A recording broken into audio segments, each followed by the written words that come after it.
Examiner Principal Vreth had run the evaluation of limits 49 times in 31 years, and he had never needed more than 6 trials to find a cadet's edge.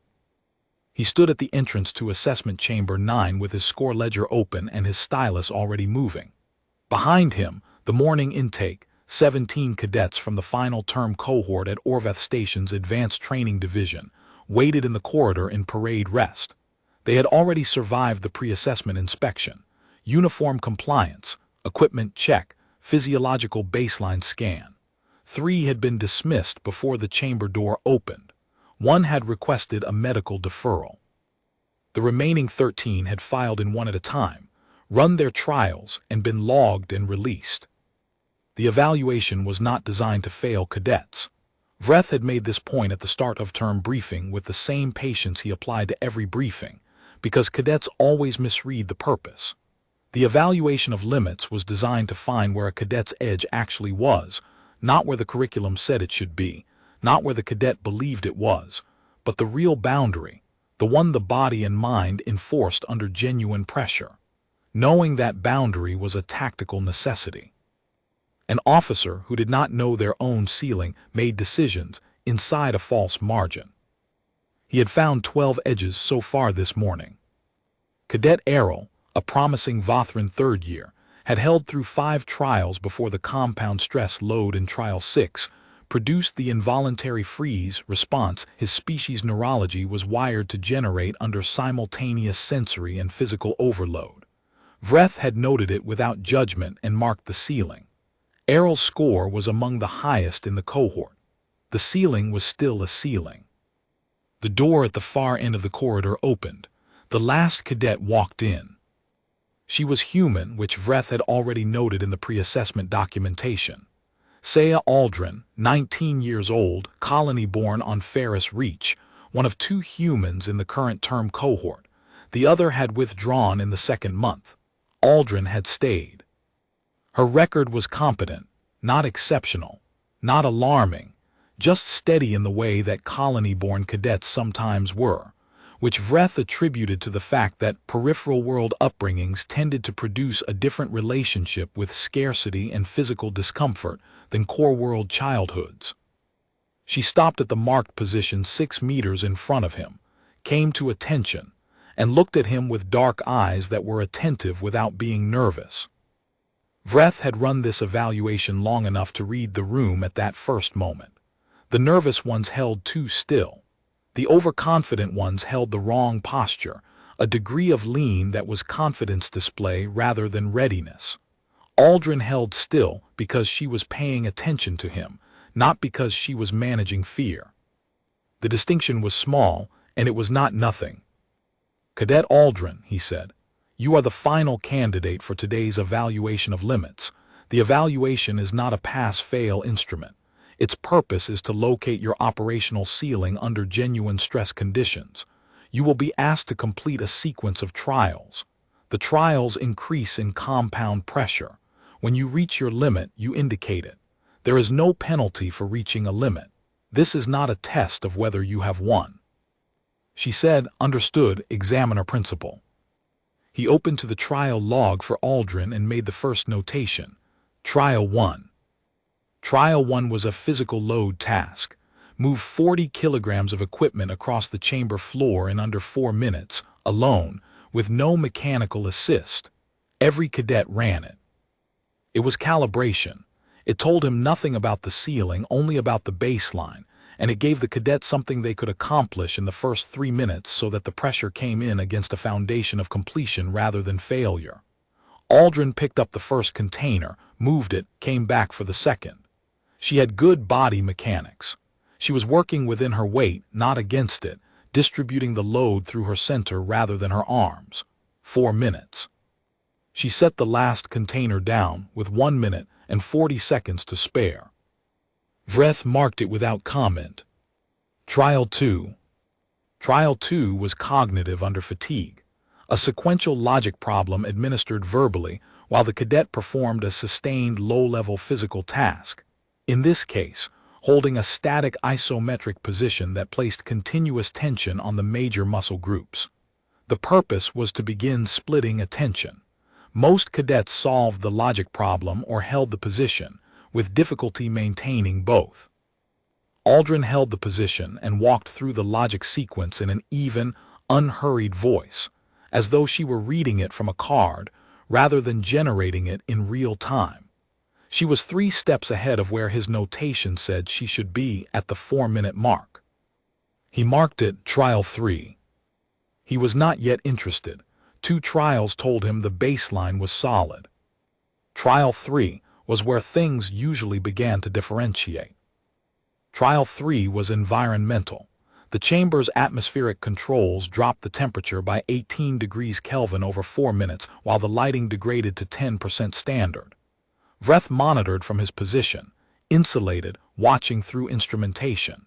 He was looking for the physiological cascade that cold and reduced visibility produced in most species, a narrowing of decision bandwidth, an increase in error rate, a slowing of response.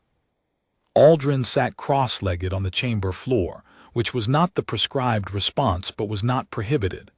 She pulled her knees in slightly, brought her hands together in her lap, and breathed slowly and deliberately, each exhale measured. Her decision time on the embedded cognitive prompts he fed through her earpiece actually improved by 11% over the baseline. He made the notation. The 11% improvement under cold was not species normal. He moved to Trial 4 without comment. Trial 4 was the first direct pressure trial, a supervised sparring engagement against one of Vreth's certified assessment partners, a Korathi combat instructor named Hesk, whose physical advantages over a human cadet were considerable and documented. The assessment goal was not for the cadet to win. The goal was to observe how the cadet responded to an opponent they could not match. Specifically, whether they disengaged and protected themselves strategically or persisted without adjusting and absorbed damage until they could not continue. Aldrin engaged. Hesk took the first exchange at 60% output, which was the standard opening, and Aldrin was on the ground in under 9 seconds. She got up. Hesk took the second exchange at 60%. She lasted 14 seconds the second time. She got up. On the third exchange, she was not trying to match Hesk's output. She was doing something Vreth watched with careful attention because he had not seen it at this assessment level before.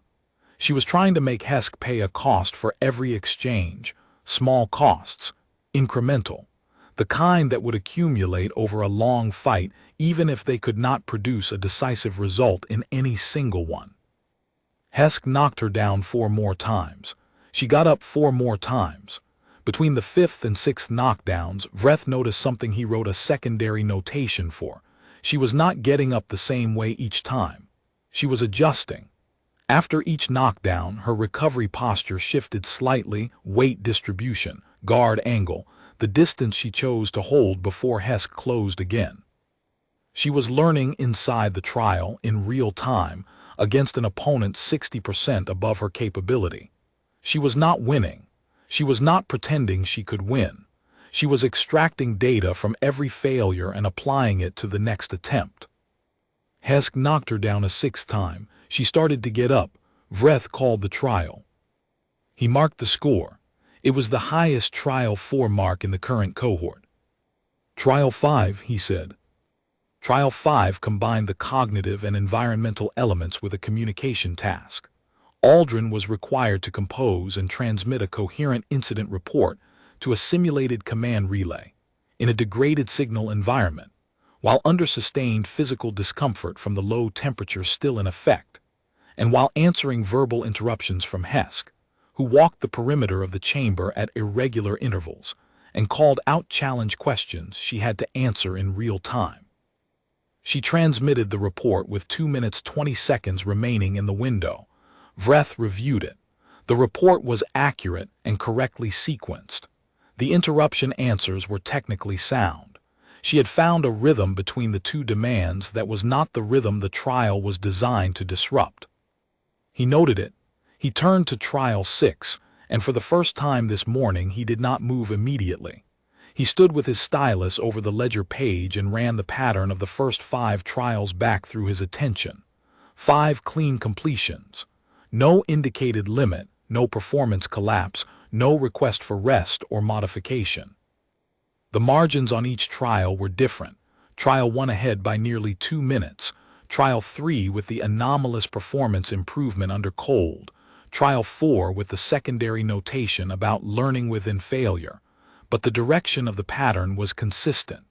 He had seen consistent patterns before.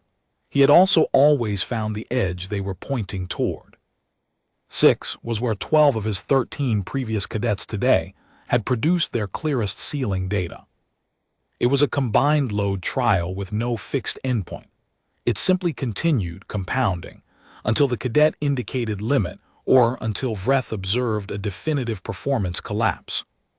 Environmental pressure, cognitive demand, physical fatigue carried forward from Trial 4, and a new element, a real-time social pressure component in which Hesk, now in observer role, delivered a continuous low-level narrative about the cadet's performance, inaccurate, demoralizing, designed to work at the attention like a persistent noise. Aldrin lasted 22 minutes. Cadet Errol, the highest previous score, had lasted 9. Vreth stopped the trial and stood with his stylus over the ledger for a moment. He had never had to think about the notation for Trial 6 before. There was no ceiling mark because she had not indicated limit or collapsed. He had stopped the trial because 22 minutes was beyond what the trial's design was intended to test, and he was conscious that he was now in uncharted territory. Trial 7, he said, and he was aware for the first time in a long time that he was curious. Trial 7 was not on the standard sequence. He had the protocol but had never deployed it. It was the contingency trial, designed for cadets who had raised questions about the evaluation ceiling rather than the cadet's ceiling. A compound test in which the cadet received genuinely incomplete information, a 30-second decision window, and a consequence metric. The decision outcome affected a simulated crew of 12, and the cadet knew that. The purpose was not to measure tactical skill. It was to measure what happened to a person's decision architecture when the stakes were real and the information was not enough. She made the decision in 19 seconds. She lost 2 of the 12. She stood in the chamber afterward and did not look away from the readout that showed the outcome. 2, she said to herself, not to him. Cadet. Examiner principal. The median outcome at this information level is 7 losses. The optimal documented outcome is 4. He paused. You produced 2. She looked at him. I thought if I held the outer compartment another 30 seconds the breach would stabilize. The information said it might. I waited the might, a beat. I wasn't sure. No one is sure, he said. That is the trial's condition. He stood with his score ledger and looked at the evaluation sequence, and then he looked at the human cadet standing in the center of his assessment chamber, 19 years old, from a colony world no one in this building had given a passing thought to, in a uniform that fit her adequately but not precisely, her dark hair damp at the temples from 6 trials of compounding physical demand. She was not shaking. She was not watching him for approval.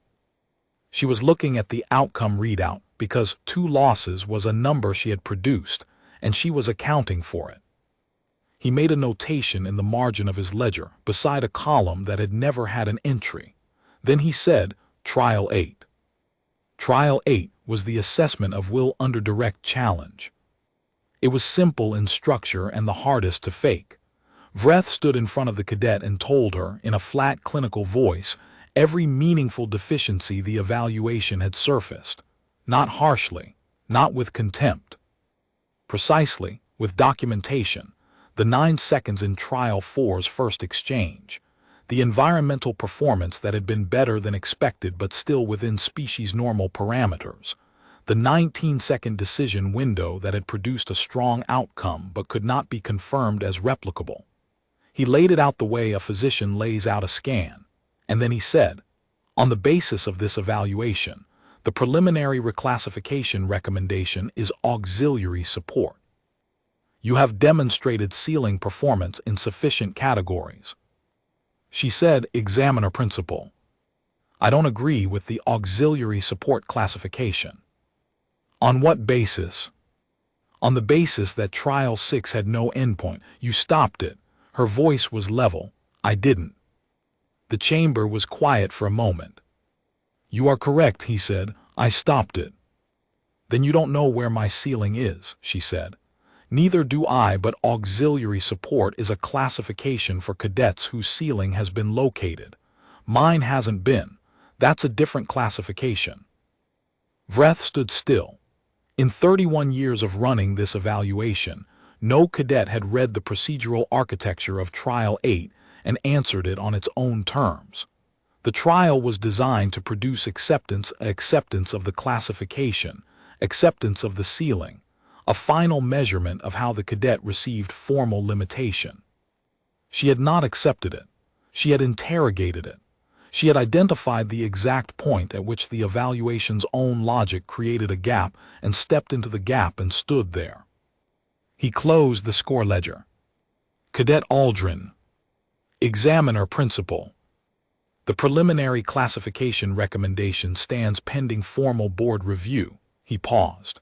The board will receive my evaluation summary, which will include my notation that Trial 6 was terminated by the examiner, not the cadet, and that the cadet's ceiling was not located. Another pause, shorter. The board will draw its own conclusions. She said nothing. She did not need to. He looked at his ledger at the column in the margin that had never had an entry until today. The notation read, Trial 6, endpoint not found. He added a second line below it. Then he tucked the stylus away. You are released, he said. Report to your cohort coordinator. She came to attention, held it correctly, and left the chamber. Vreth stood in the silence of Assessment Chamber 9 with his score ledger in one hand and 31 years of evaluation data in his memory, and he thought about the 11% improvement under cold, and the finger counting at minute 14, and the way she had looked at the readout showing 2 losses without looking away from it. He had run the evaluation of limits 49 times. He had always found the edge. Today he had found something else instead.